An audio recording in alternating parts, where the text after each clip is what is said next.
Salut à tous, j'espère que vous allez bien. Bienvenue dans ce nouvel épisode du calendrier de l'Avent. Et aujourd'hui, la déclinaison de ravioles de chou rave au pesto crémeux de betterave. C'est parti. Donc on va tout d'abord s'occuper de notre chou rave en l'épluchant. On découpe le petit trognon là. Puis à l'aide d'une mandoline, nous allons faire de fines tranches. Donc d'abord, on essaye pour voir si la taille est bonne. Et puis si c'est bon, on continue du même calibre. Pour détendre nos tranches de chou rave, on va faire une petite marinade avec du jus de citron, du sirop d'érable et des graines de cumin noir. Avec une cuillère à soupe de sirop d'érable, on n'a pas vu du tout que ça a coulé. Et une cuillère à soupe de jus de citron. Quelques graines de cumin noir et ça y est, on peut remuer. Et on va venir mariner nos tranches de chou rave dedans. On les trempe dans la marinade puis on les débarrasse sur une autre assiette. Donc on fait ça avec toutes nos tranches de chou rave. Occupons-nous du pesto de betterave maintenant avec une demi-betterave rouge, de l'avocat, une gousse d'ail, beaucoup de basilic frais,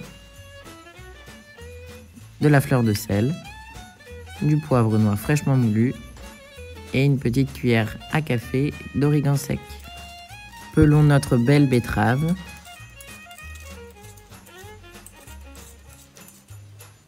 Pour ensuite la découper en petits morceaux. On la met dans notre mixeur. On écrase la gousse d'ail pour en extraire toutes ses saveurs. On l'épluche. Maintenant, on s'occupe de l'avocat.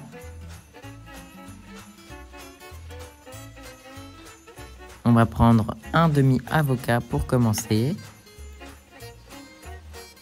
On ajoute alors la cuillère de poivre noir, d'origan séché et de fleur de sel. On met le basilic frais et un filet d'eau. Et maintenant on mixe. Évidemment, on goûte chaque préparation, délicieux. Et puis on peut passer au montage de nos belles ravioles. Donc dans une assiette, on dépose une tranche de chou rave, une cuillère de pesto sur cette tranche et puis on recouvre d'une autre tranche de chou rave. Rien de plus simple. Parce que c'est délicieux, moi je rajoute une pincée de gros sel fumé, un peu de paprika fumé aussi.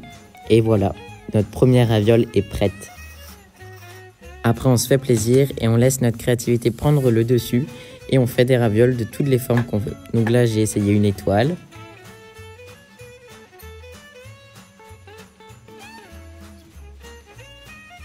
Puis ensuite, des mini ravioles.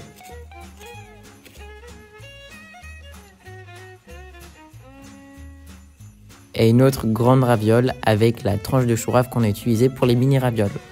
Et voilà, la recette d'aujourd'hui est terminée, j'espère qu'elle vous aura plu. C'est vraiment une entrée super bonne, super facile et rapide qui va épater vos invités. À demain!